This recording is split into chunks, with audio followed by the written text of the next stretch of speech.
Pues este era el problema. Tenía la fuguita aquí, vimos los hoyitos. Le pusimos acrilato, el famoso Colaloca y Plastiloca.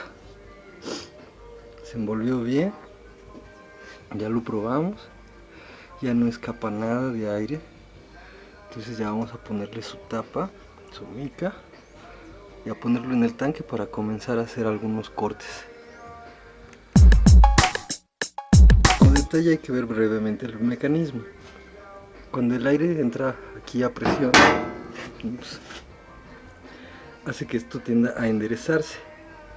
Cuando esto jala aquí, mueve una palanca que está conectada a la flechita que está de este lado.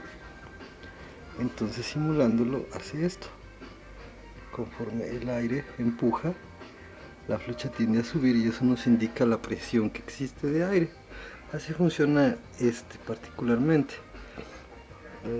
Creo que hay alguno que otro mecanismo muy parecido, pero este es el más común.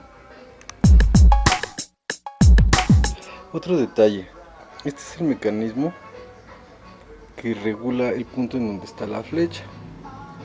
Anteriormente la flecha estaba llegando casi a 50 y al estar acomodando el mecanismo logramos regresarlo al punto cero para que ya no nos mienta al momento de medir la presión. Así ya regresa a cero. La más mínima presión permite que marque, pero ya nos está marcando más real la medida. Y esto lo logramos.